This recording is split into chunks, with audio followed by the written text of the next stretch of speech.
have goals and aspirations that I truly believe are not their own.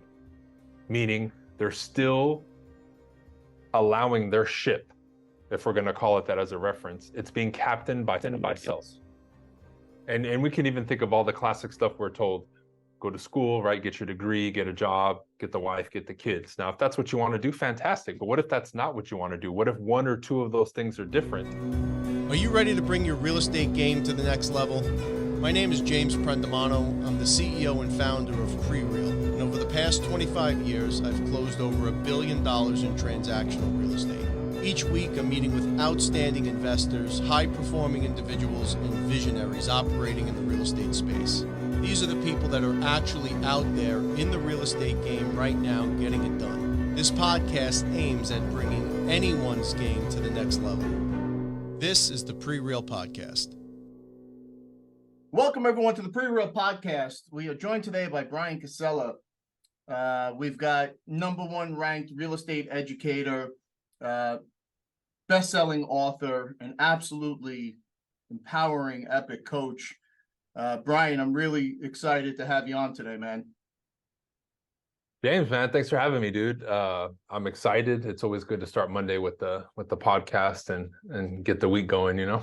Yeah. So we've had over the years a number of different coaches and educators on, and as the founder of Team BC, your message, and the reason I was particularly excited to have you on is you recognize and you're really upfront with in all of your content about, like, I can't do this stuff for you. And You talk a lot about this requires incredible intention from the individual that's seeking the coaching. We have long learned the hard way that you can take the best systems on the planet and stack them up on top of each other. If you don't have buy-in or the right mindset from the individual, they're useless. Yep. So at what point in your journey did that land for you? Because I know with me, it took a bit. Great question, man.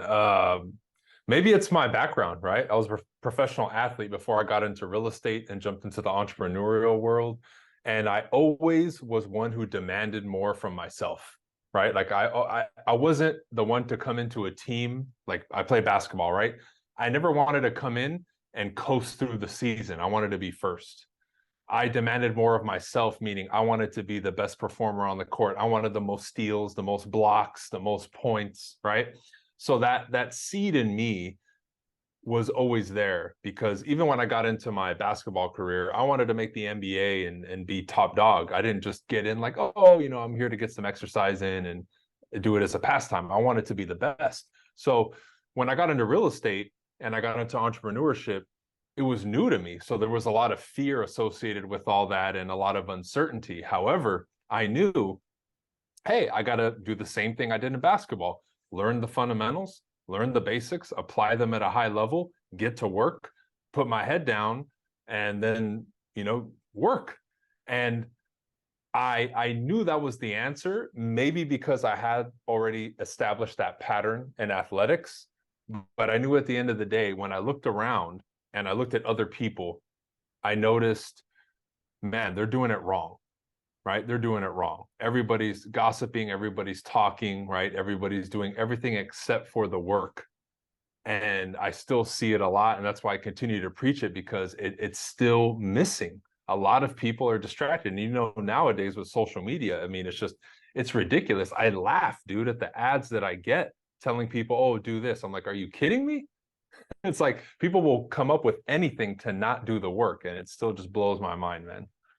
So I had recently tweeted about this, that I'm sick and tired of these posts and these institutes where they're selling, you know, you want to work for a minute a day and make $100,000 an hour, like, you know, follow these 3 steps and now you're a multifamily expert. And I got a lot of blowback from that. And people were saying, oh, you know, there's a value and you have to pay for access to knowledge. And that I totally agree with. What I don't agree with is I call them TikTok investors, like this BS that there's a hack and you can circumvent. I've been doing this now almost 30 years.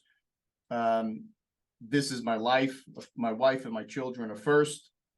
This is 1A. Like, that's the path I chose. And it's a long, difficult journey. And folks tend to find all the reasons why they can't do what you're doing, and many others are now doing. And it takes typically a pivotal moment. So for you, having that background as an athlete at that level, I can see how that was, without that discipline, you have no chance, right? You're competing against literally the best in the world. But where did it come from? Was this just a gift that you were born with, where you had great intention and discipline, or was there someplace along the way, a mentor, something? Yeah.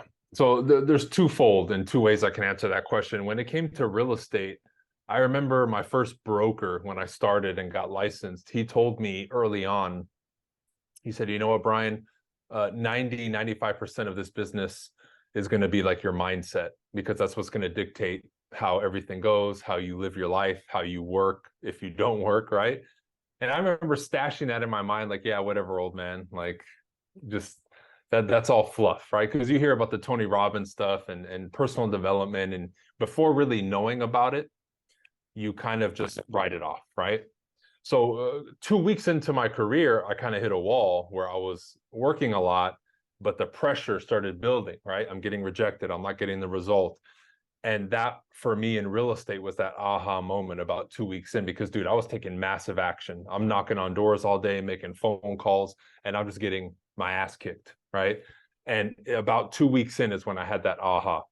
Now, in regards to that seed or having that in me, the only thing that I think allowed me to tap into that in my athletic career prior to getting into real estate and taking the entrepreneurial route was I was very clear about what I wanted. So when I looked at basketball in that career, nothing else existed outside of that to me, right? So when we talk purpose and clarity, even in my younger days, it was there with that. It's almost like the stubborn 6-year-old kid that tells you they want to be an astronaut. Try to talk that kid out of being an astronaut, and he's just not going to let you, right? And then we lose that when we become adults, right? When we grow up, hey, you got to face reality, right? And we lose that childlike stubbornness. So as much as we have a lot of innocence and things as a child that we need to develop, there's actually a lot of good raw material that you have in you as a human being when you're a kid. And when you reconnect with that as an adult, it's tremendously powerful. So that's literally what I carried over into real estate. When I chose entrepreneurship and real estate and sales and all the stuff that I'm doing now, I said, okay, this is it. The commitment is made. I will figure this thing out. There's no plan B. There's no, well, I can do this and fall back on this. It was like, I'm going 100% on this, burning the boats, whatever you want to call it. And that's it.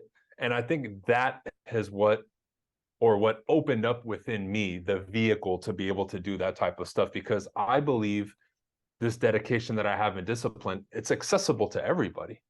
I'm just not like a puppet, right, on strings, being distracted by everything. I've picked what I want and I'm going after it. And there's no apology about it. There's no, well, let me see what you're doing over here. No, it's just, this is it. And I chose it, right? And I think that's been lost in today's age more than anything. And I get messages all the time from people. Hey, I'm thinking about doing X, Y, Z, A, B, C. I'm like, dude, pick one. Pick one. But again, like you said, the TikTok influencers are telling them to do everything else. So everybody's just this kind of monstrosity of 20,000 different things instead of just choosing one and going with it. And I think maybe people are saying not to do that. I really don't know why it's so hard for people to pick one thing and just go with it. But I try to hammer that message to people, because I believe, to answer your question, that was the reason that I was able to tap into discipline and doing and moving like I am, is because this is what I want, this is what I'm going after, and this is what I'm dedicated to do. That's it. So I think a big part of the reason is fear. And you touched on fear a little earlier, and fear can be a great motivator in a limited vein. but it's also just death on ambition. If you allow those doubts to creep in, and even high performers don't recognize that they allow these roadblocks to kind of get in the way and stop them from going all in, because then you've got to face the reality of, look, everybody, it's the way of today, fail forward, and it's okay to fail, and everyone but it is hard, man. It is hard to go all in on something and get your ass handed to you, and it's humbling, and it can be incredibly empowering if you have that intention and if you have that level of focus. But I think for a lot of folks, they're afraid of knowing that they went all in on something and it didn't work. So they never, ever, I would say the vast majority of people never get to that place where they are all in on anything. Absolutely. Yeah. And I really think a lot of individuals too, and this goes back, right? A lot of people have goals and aspirations that I truly believe are not their own, meaning they're still allowing their ship, if we're going to call it that as a reference, it's being captained by somebody else. And we can even think of all the classic stuff we're told: go to school, right? Get your degree, get a job, get the wife, get the kids. Now, if that's what you want to do, fantastic. But what if that's not what you want to do? What if one or two of those things are different, but you internally want to go left, but everything else is telling you to go right? Now you're conflicted. Now you're not in clarity, on purpose, and being able to move forward. You're this person who's being pulled two different ways, like the old, the horses, right? When they would torture you and kind of split you apart. So I think that has a big weight on this situation and this question that you asked me, because that, I believe, is why I was able to make it through those moments, because I chose, even getting into real estate, I remember those initial goals that I made. Those were so dear to my heart that you could have had anybody, the most respected person on the planet, come and sit down with me and try to talk me out of it. And I would have said, no way, dude, you're crazy. This is what I want, and this is what I'm going after. Like, you or no one else is going to stop me, because this is coming from me. This amount of money, this person that I want to become, these skills that I want to acquire are dear to my heart. And I really want that. Like, that's exactly what I want. So now when I'm faced with the fear and these temporary situations and roadblocks that we go over, my commitment to that long-term vision is there. And I say, okay, for me to acquire that, as uncomfortable as this is, I'm going to have to face this and get through it. There's no running away or going left or going right. I have to face this head on, again, as uncomfortable as it is, and make it through this thing, because that version of me, as an example, right? I want that so bad. And I was just so clear about that, man. So when I didn't take it for granted to do these exercises like the vision board and your business plan and how much money you wanted to make, I didn't just go through the motions doing that stuff. I would get in the lab in my little apartment and spend hours working on that stuff, saying, is this really what I want? How much money do I want? Like, what do I want the future to look like? And really making sure that it's coming from me. That way, when the ink went to paper, it was for real. And now when you look at those images that you put up and all that writing on the wall every day, it just hypes you up, because you're like, that's what I want. And you're clear about it. And I would obsess about it. The cars that I wanted, I had little pictures like in my suit pocket. I had it on my ceiling. So right when I woke up, it was the first thing that I saw. I had it on my my bathroom vanity mirror, right? I had it on the little fold mirror on the car. All the symbolism and pictures of things that I said that I wanted, and the suits that I wanted to wear, and how I imagined myself speaking in front of people, all that stuff, man. But I put the pen to paper and it was for real. And then I had reminders of that everywhere, even the background on my phone. So everywhere I looked, I was just being stimulated and reminded of exactly who I wanted to be and where I wanted to go. So for me to make it through those uncomfortable situations, as uncomfortable as it was just my duty and my obligation to do it. I didn't have a recourse. So this is powerful stuff, folks. You touched on something there, Bryan, and I've never shared this on air, but many years ago, I was hosting a podcast, and I had a coach on, and we had a great show, 40 minutes, whatever. We wrap up, and I'm like, hey, thanks for the time. And the coach looks at me and says, man, I don't know who you think you're fooling, but what is this bullshit that's going on here? Like, whose life are you living? Now, at the time, I was top of my trade. Like, I was the best commercial broker in my market, not a close second, had done a number of really high profile deals. And this guy cut through me, man, like a hot knife through butter. And it took a real slap in the teeth for me to even recognize. I knew I wasn't really happy, but I was working and having success. Well, I guess that's what it is, right? And it took a long time after that and intense work with a coach for me to recognize that I wasn't living the life that I wanted to live. I was living someone else's version of this life for me. Like the images on your phone and the vision board and having it on your ceiling. Were you taught that? I mean, is this just stuff that you did? Well, I think like a lot of people, when I transitioned from sports to, the regular entrepreneurship or whatever we want to call it, right? That was a very almost like brutal shift for me because you immediately clash with everything, right? I'm known as the meathead and the athlete. Now I need to be a salesperson and dress nice and be this magical communicator. So internally, I'm faced with that, like, oh, wow, this is a big change. And then externally, you're hearing it and everybody's telling you about it. So what did I do? I said, man, just like I did in basketball, I got to find the coaches and the information to help me get through this thing to learn. So immediately, right, I got on like real estate coaching and sales coaching. I started picking up and just gobbling up every book that I could get my hands on and studying the people who were successful in the business world and the sales world.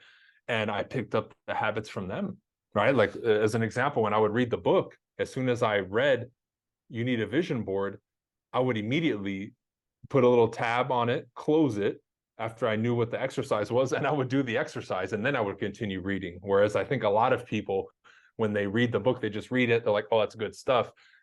If I had an aha, I would stop and write it down, or I would be like, oh man, I need to do that exercise right now. So I would put a tab in the book and do the exercise, whether it was a visualization exercise or the thing. And I was being a student to the game. And I think a lot of people want to be like the master performer, the master businessman, but they will not humble themselves to be the master student.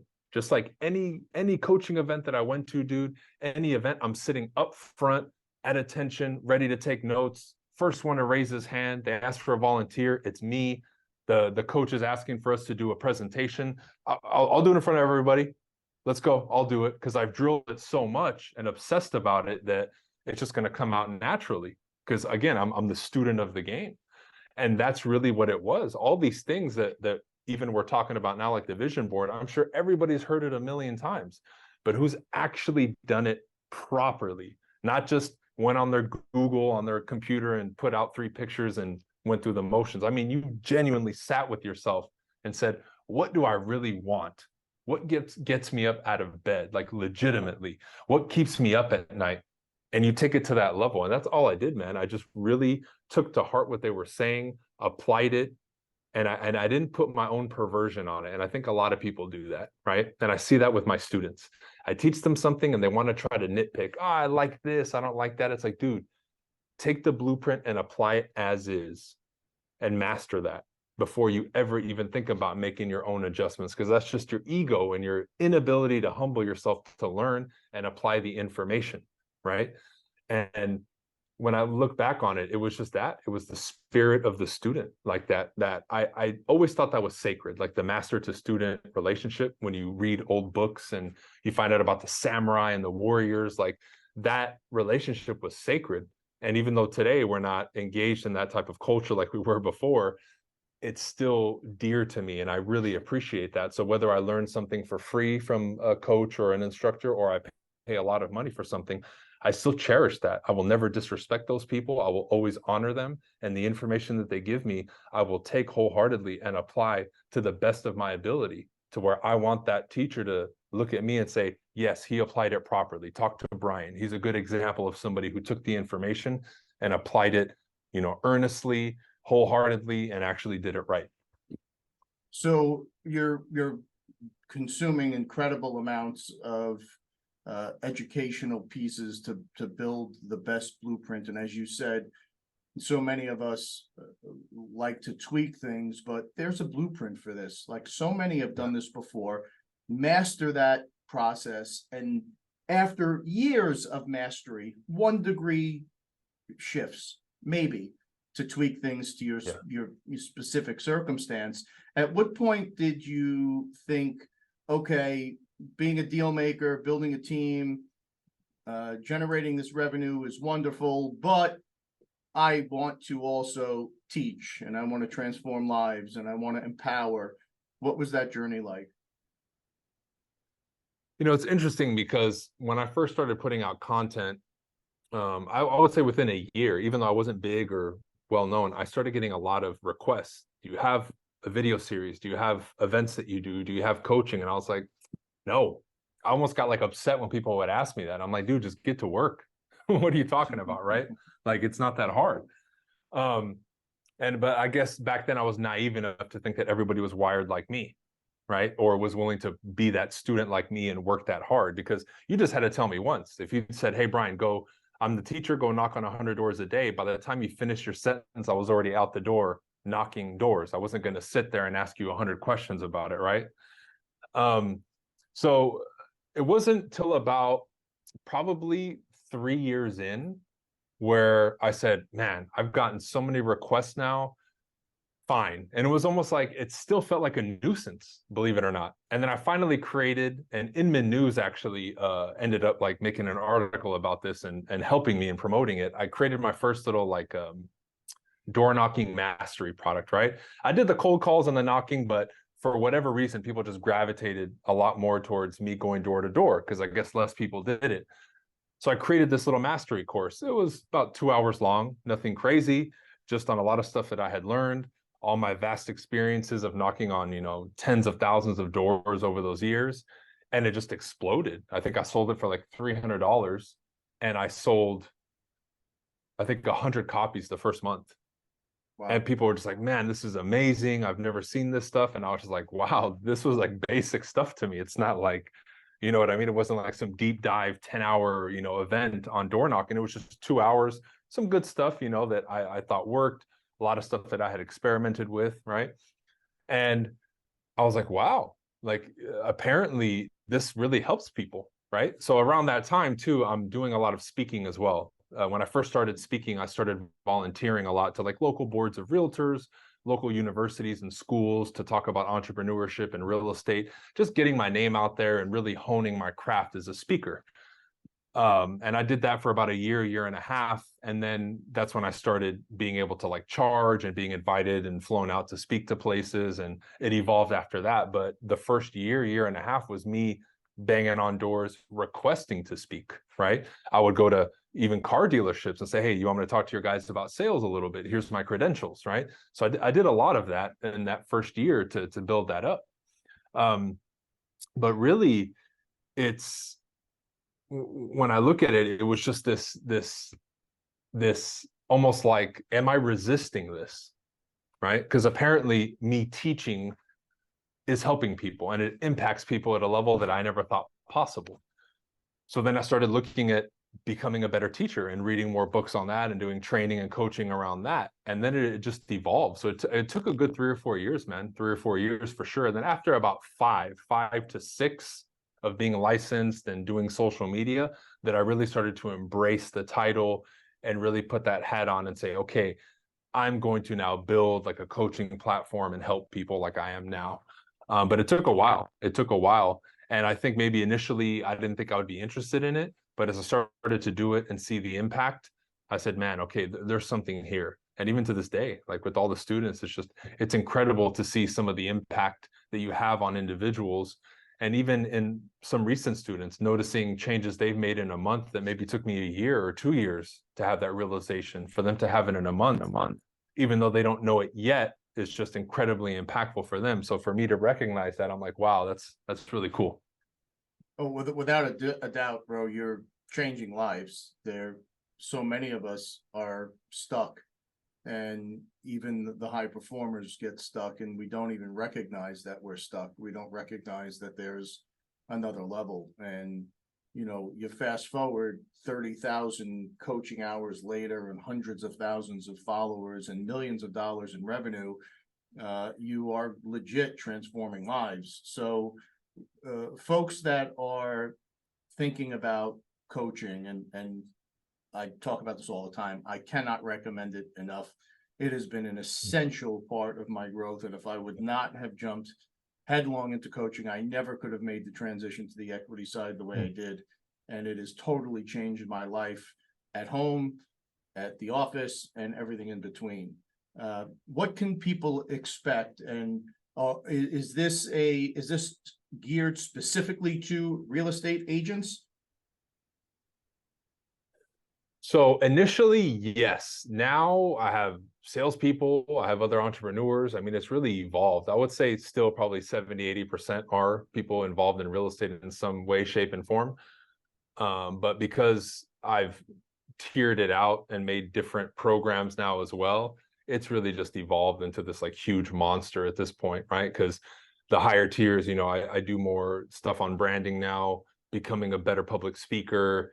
We do some real estate investment stuff. I mean, we do a lot. So it's evolved. But initially, yeah, it was just very nitty-gritty, basic, how to build your business as a realtor, some basic sales stuff. And then from there, it really exploded after that because I got so many people. And then the students started to evolve and get better results. So I said, man, I need to elevate my game and what I offer to match the growth that everybody's having, because even I was surprised by the results that people were getting, even initially. I had people coming in who were 18, 19 years old in their first year. They make 100, 200, 300 grand selling real estate. I mean, it's just incredible. It is incredible. Your services now include coaching, real estate, as you had said, public speaking, brand scaling, and in this world that we're in, it feels like all of the external influences are telling us it's not your fault. It's okay. It's everybody else that has put this on you, and it is so damaging. That mindset it's literally crippling an entire generation, it feels like. And there is a whole other world out there available to folks if they can just get this initial exposure to somebody like you. So as you're building this process out, scale is hard, man. It is really difficult to scale. What has that journey been like? What were some of the biggest challenges you've experienced? I know for us, scale has been, it feels sometimes like it's impossible. Yeah. Oh man, I would need a whole other hour for this, right? It's a lot, man. I think as entrepreneurs too, we tend to be somewhat, I would say most of us, right? Probably like perfectionists. We like things done our way. We know that we put our extra oomph into everything we do. We would like for our employees and everybody to operate at that super high level that we do. So I find, and this was one of my initial sticking points, was being able to effectively trust others and let go. Because even when I had my first couple hires, I would still find myself looking over their shoulder, double checking their work a little too much, past the initial phase to make sure they know what they're doing. Almost like having this deep-rooted insecurity that, no, I need to do it, right? And I think for a lot of people, that's what stops them from even considering hiring somebody, right? Another one, understanding that as I scale, especially like in my business and in a lot of businesses, my profit margins start to shrink, right? So now as the single guy who's just selling and has basic systems, now I bring on employees, I start upgrading my systems, doing more coaching, right? Scaling my business, adding more agents, adding other employees. Now those profit margins start to shrink. So my volume has to increase, right? So now, I'm replicating myself and building these people, but I need to make sure that, hey, okay, we're in the game now. It's not just me anymore. I have 4 or 5 other people on payroll, right? I'm responsible for them. So I need to make sure that they're up to speed, because if they're not performing at a particular level, I'm now paying them and I'm not getting paid, right? So there's a whole, and not just the number side of that, the psychological aspect of that too, because it was all, fun and games when I'm super profitable and it's just me, but now I have other people in place now. So psychologically, it can weigh on you, right? Am I doing a good job? Am I leading them right? So the whole mind game aspect that goes along with that too, right? And that was just for my real estate team. With my online stuff, I mean, you brought it up, right? Another way I see it is most people nowadays have a victim mentality, right? And to the point where they will sit there and argue with me how it's not their fault, and they'll state a case on how they can't be successful. And I'm sitting there saying, man, to the core, right? This person's identity, values, and beliefs at the core have been shaped to believe that they can't have success, they can't have money, they can't be a good speaker or confident, or, you know, fill in the blank with whatever they want, you know? And if we're an adult, 18 and over, you can't point the finger anymore. You have to accept full responsibility for your life, because even if there's aspects and things about you that you don't like, it's up to you and your responsibility to change them. Yeah, I can't change my height, but I can change my belief system for sure, right? It's not my fault that if my parents raised me a certain way, conditioning me about money, yeah, that's not my fault. But the moment I turn 18, I now have full independence and sovereignty over my belief system as an adult.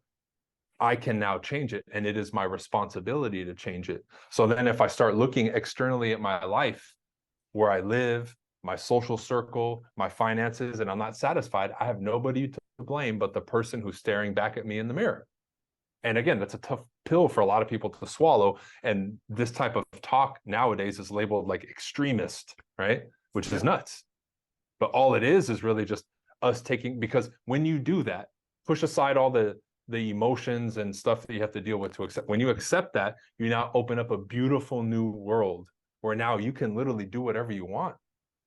You're like, wow, it is my responsibility, meaning I can go after and attain and create whatever I want. Let's go. Now the real adventure begins. Because when you allow yourself to be externally boxed, well, then you can't do anything. You forfeited all your control, to the point that I see it in the extent where people even believe they can't think a certain way. It's wrong to think that you can make a lot of money. What? So they're now governing our thoughts? Yeah. Like, that would be the day when you think, I'm going to be a millionaire, and then the police show up and knock on your door. Hey, were you thinking about being a millionaire? You better stop that, or we're going to put you in jail. Like, again, the way the world is going, that wouldn't surprise me, right? In maybe 50 years. But like, when you forfeit even your ability to think, ladies and gentlemen, you just, as a human being, your potential becomes zero, because this is ultimately how far we go. And all we need to do is pick up a book and read and hear about all these people who have come up with incredible inventions and done all these things to move the human race and humankind and mankind forward, that you would look at them and say, wait, how did this person in this place come up with this idea? It just doesn't make sense. But it was all up here.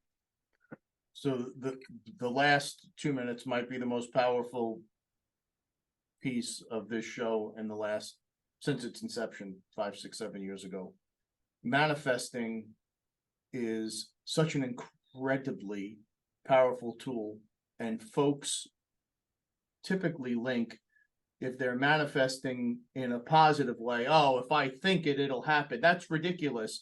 They don't realize they are manifesting in a negative way, and they have predetermined that they cannot move past this level. If you think it, you believe it. I've got my book. I write it down every day, twice a day, once in the morning, once at night. You become it.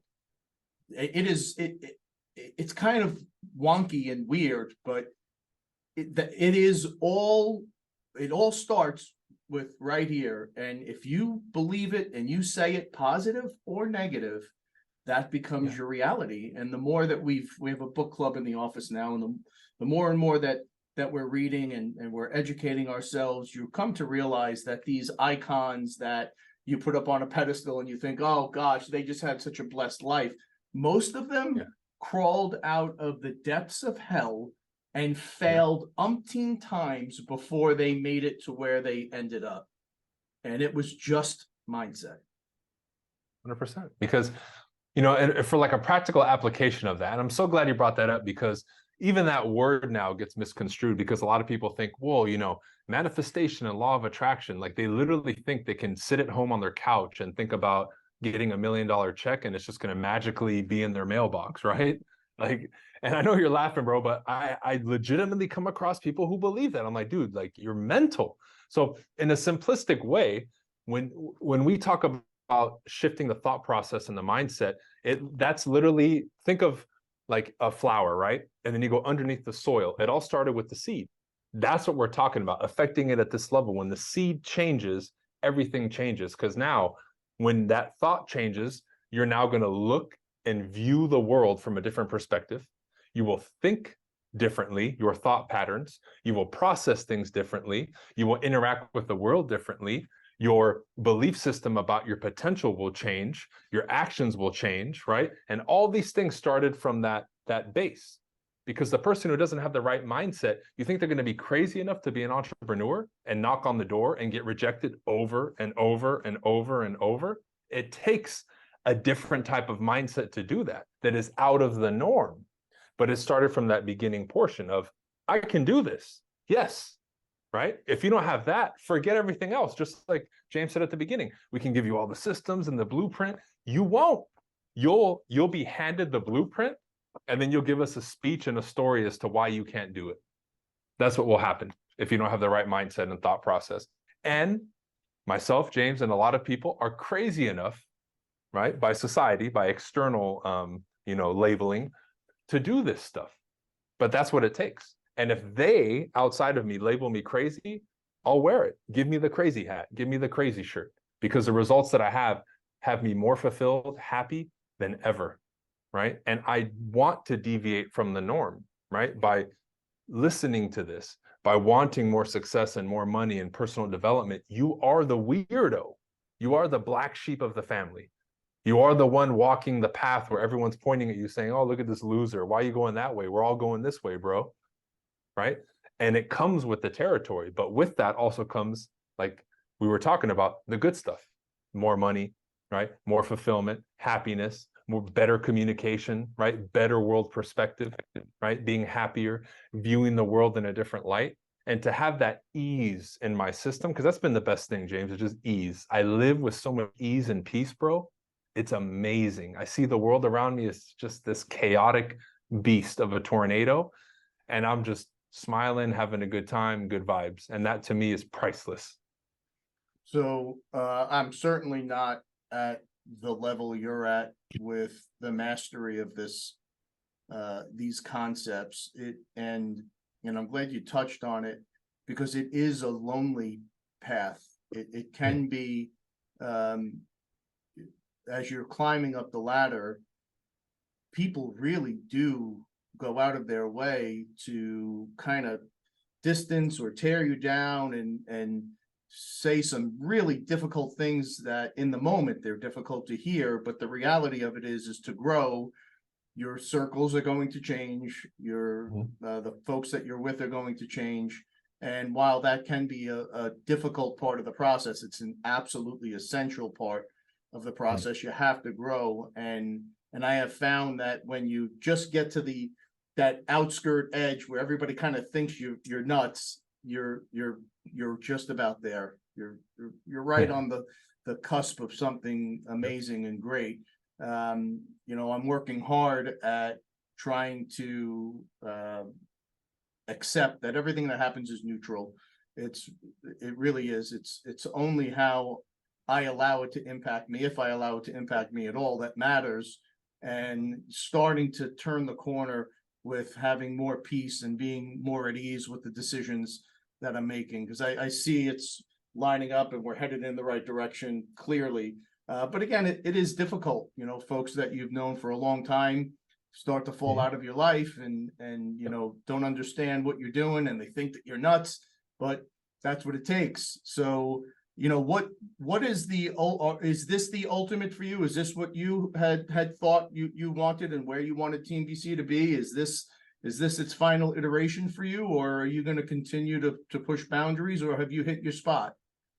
Yeah, I'll keep pushing boundaries, like the whole concept of the real estate companies going cloud-based, I thought was great, especially with the fact that we can make revenue share and build these huge real estate networks.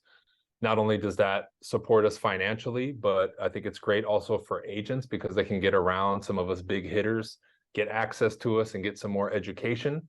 And it'll help bridge that gap between the newbie and then getting a legitimate coach that helps them, that's more specific and more specified for them. So I like that. And then the online stuff, man, like, one thing that I can comment on that really shook things up for me is I've always been kind of outspoken, right?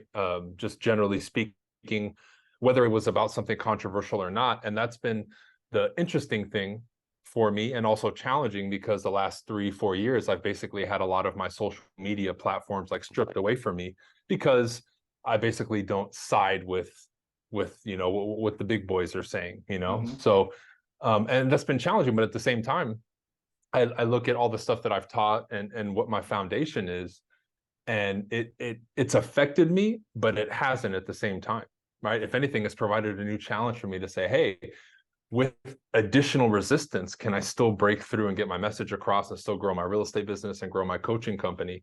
And yeah, it sucks to have some of those things taken away from you that you built, but at the same time, for me, it's like a whole new playground, right? It's just like you mentioned earlier, the Tony Robbins quote comes to my mind. He says, nothing has meaning except for the meaning that we give it, right? So I look at it from my position like, well, to me, I'm standing for and defending the truth, and the consequences that come with it, I'm willing to accept 100%, right?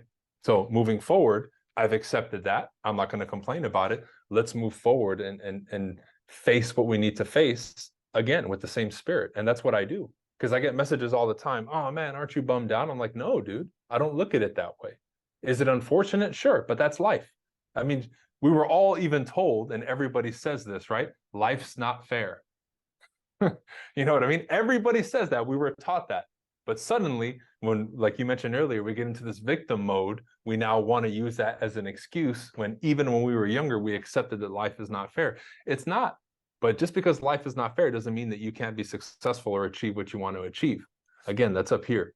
So, the future for me, man, is just full of endless opportunities. Do I like my spot that I'm in? Absolutely. But we want to keep pushing, because even on a personal level, I'm working on moving probably in the next 6 to 12 months into a property that has more acreage. Like, I want more land.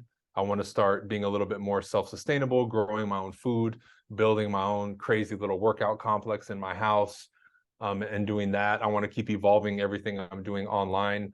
I would like to get back to speaking and traveling a little bit more, but the whole situation with social media and me kind of being deplatformed from a corporate standpoint put a big block on that, because a lot of companies just won't associate with me because of that. But on a more entrepreneurial level, just connecting with people on Instagram and YouTube, I've still had a lot of opportunities. So I'm going to explore that more, but it's been amazing to see the growth and kind of see how everything has evolved. Like you mentioned, it does leave a bad taste in my mouth, the TikTok influencing and all that, and all the BS going around. So I almost see myself as a voice of reason, right? And I've even said that on stage many times. I'm like, when you guys are done with the gimmicks, come to me, because I'll help you build your business and get with the real. But if you want to keep running around with the gimmicky stuff, please waste your time, waste your money. And then when you're ready to face reality, come knock on my door. Well, look, the world seems to be getting to a place where we are tired of being told what we hear with our own ears and what we see with our own eyes is not reality. And people like you are emerging as absolute thought leaders. And I applaud you for it. I think it's absolutely incredibly courageous. And I, for one, and I know a lot of folks out there, are very appreciative of your message. So keep it up, bro. I think what you're doing is absolutely amazing. Where can I point folks to learn more about the entire operation?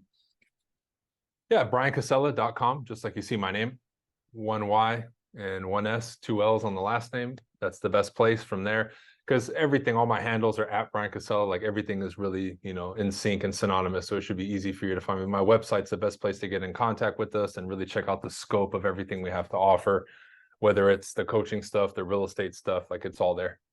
As always, folks, all the links will be in the link tree below. Bryan, I think you're an absolutely amazing human being. I love what you're doing. Congrats on all the success. I appreciate you, my friend. Thanks for having me. I appreciate you. As always, everyone, please stay safe.